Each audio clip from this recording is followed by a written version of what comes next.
ایک بھائی نے تعمیر کی ہو تو گھر ورثہ میں کیسے تقسیم ہوگا؟ بہت اہم سوال ہے، آج کل یہ بہت ہو رہا ہے۔ میرے والد صاحب نے گھر خریدا تھا جو کافی پرانا تھا، میں نے اس گھر کو مزید 2 فلور بنوایا، اب اس گھر میں میری 3 بہنوں کا حصہ کس حساب سے ہوگا؟ اس ویلیو پر جس پر میرے والد نے خریدا تھا یا گھر کی موجودہ شکل پر؟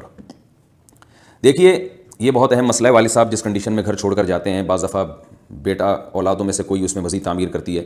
یا والد صاحب کی زندگی ہی میں تعمیر کی ہوتی ہے، تو والد صاحب کا گھر تھا، آپ نے اس پہ مزید 2 فلور بنا دیے اوپر، تو اس میں پہلی بات تو یہ، اگر آپ نے اس وقت کوئی ایگریمنٹ کیا تھا والد صاحب سے یا والد صاحب کے مرنے کے بعد وارثوں سے ایگریمنٹ کیا تھا اپنے بہن بھائیوں سے کہ بھائی میں اس گھر کے اوپر مزید 2 فلور بنا رہا ہوں، تو یہ جب گھر بکے گا تو یعنی میں اس کی قیمت الگ سے لوں گا، یہ پہلے سے آپ نے کوئی تصریح کی تھی تو پھر تو آپ کو الگ سے ان 2 فلور کی قیمت ملے گی۔ اور اگر آپ نے یہ کہا تھا کہ میں یہ قرض کے طور پر دے رہا ہوں، جب وراثت تقسیم ہوگی تو پہلے میرا قرض واپس کیا جائے گا، اس کے بعد پھر ہم اس گھر کو وراثت میں تقسیم کریں گے، اور وارثوں نے مان لیا تھا اس کو تو یہ قرض ہے۔ اگر ایسی کوئی تصریح نہیں تھی تو پھر یہ ایک احسان ہے آپ کی طرف سے کہ نیچے کے فلور پہ آپ نے احسان کر کے اوپر کے 2 فلور مزید بنا لیے۔ تو جب بھی کوئی کسی کی زمین پر احسان کرتا ہے، کسی کی زمین پر کوئی تعمیر کرتا ہے، تو وہ بس ایک احسان ہی کہلاتا ہے، وہ کوئی ایگریمنٹ کا حصہ نہیں ہوتا۔ تو جو زمین کے مالک ہوتے ہیں یا نیچے کے فلور کے مالک ہوتے ہیں، ان کو یہ حق حاصل ہے کہ وہ کسی بھی وقت کہہ سکتے ہیں کہ یہ اوپر کے جو 2 پورشن ہیں یہ آپ یہاں سے ہٹا دیں، توڑ دیں، اس کو اپنے گھر لے جائیں۔ تو اصل مسئلہ تو یہی ہے کہ آپ کے جو بہن بھائی ہیں ان کو یہ حق حاصل ہے کہ وہ آپ کو آرڈر کریں کہ ہم آپ کو ان 2 اوپر والے پورشن کا الگ سے کوئی حصہ نہیں دیں گے، نیچے والا گھر تقسیم ہوگا، اوپر والا جو ہے وہ آپ چاہے تو توڑ دیں، چاہے تو ملبے کی قیمت لے کے آپ وہ گھر بھی یعنی اس مشترکہ وراثت میں شامل کر لیں۔ تو یہ ان کو پورا حق حاصل ہے، لیکن یہ ایک فتوے کے طور پر ہے۔ اخلاقی جو ذمہ داری ہے وہ یہ ہے کہ بہن بھائیوں کو چاہیے کہ ایک بھائی نے اتنا احسان کر کے اوپر 2 فلور بنائے، اب اس بیچارے کو آپ یہ حکم دیں کہ توڑ تاڑ کے لے جاؤ اور ملبہ فروخت کر دو، تو یہ اس کے ساتھ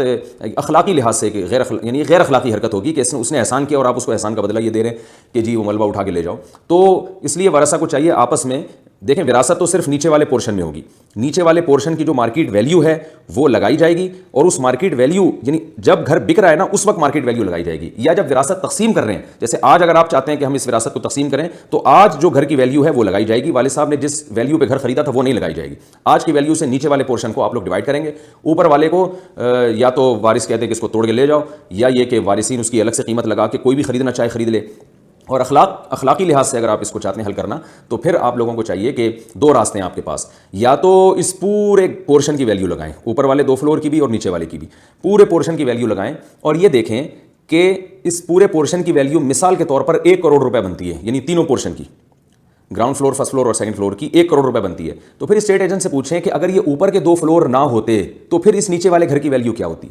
اسٹیٹ ایجنٹ نے فار ایگزامپل آپ کو بتایا کہ اگر یہ اوپر کے 2 فلور نہ ہوتے تو یہ گھر 80 لاکھ کا ہوتا، اوپر کے 2 فلور بننے کی وجہ سے 1 کروڑ کا ہو گیا ہے، تو پتہ یہ چلا کہ اس گھر کی ویلیو میں جو اضافہ ہوا ہے اوپر کے 2 فلور کی وجہ سے وہ 20 لاکھ روپے کا اضافہ ہوا ہے۔ تو اس گھر کو مکمل فروخت کیا جائے 1 کروڑ میں، 20 لاکھ اس بھائی کو دے دیے جائیں جس نے اوپر کے 2 پورشن تعمیر کیے ہیں، اور باقی 80 لاکھ میں وراثت کو تقسیم کر دیا جائے سب ورثہ میں، جس میں یہ بھائی بھی برابر کا شریک ہوگا۔ اس طرح سے اگر کر لیتے ہیں تو وارثوں پر یہ لازم تو نہیں ہے، لیکن اس طرح سے کر لیں گے تو لا تظلمون ولا تظلمون، جو بڑا بھائی جس نے بیچارے نے اتنا پیسہ لگا کے گھر کی تعمیر کی ہے اس کی بھی حق تلفی نہیں ہوگی، یعنی اخلاقی لحاظ سے اس کا بھی نقصان نہیں ہوگا، اور ان وارثوں کو بھی ان کا حصہ مل جائے گا، اس لیے کہ نیچے والے مکان میں وراثت جاری ہو رہی ہے اور ان بہن بھائیوں کو اس میں بہرحال برابر کا حصہ اپنا مل رہا ہے، تو ان کا کوئی نقصان نہیں ہے ایسا کرنے میں۔ اور پہلی صورت پہ اگر یہ عمل کریں گے کہ بھائی کو بولیں گے اوپر والے 2 پورشن توڑ کے لے جاؤ، تو ان بہن بھائیوں کا کوئی فائدہ نہیں ہے اور اوپر والے کا بیچارے کا بیڑا غرق ہو جائے گا۔ تو خواہ اپنے بھائیوں کو اس طرح سے ناراض کرنا، ان کا بیڑا غرق کرنا غیر اخلاقی حرکت ہے، اس سے اجتناب کریں۔ خلاصہ یہ نکلا کہ اس کا بہتر طریقہ تقسیم کا یہ ہے کہ نیچے والے پورشن،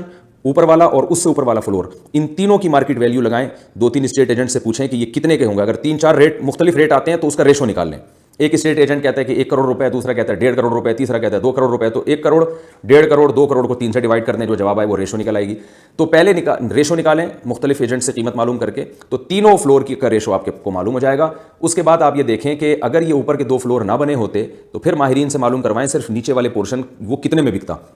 اس میں جو مختلف اسٹیٹ ایجنٹ آپ کو مختلف ریٹ دیں اس کا ریشو نکال لیں، تو پھر مجموعی قیمت سے اس نیچے والے فلور کی قیمت کو مائنس کریں، جو ڈیفرنس آئے گا وہ بڑے بھائی کو دے دیں، اور جو بچے گا وہ آپس میں شرعی حصص کے حساب سے آپس میں ڈیوائڈ کر لیں وہ۔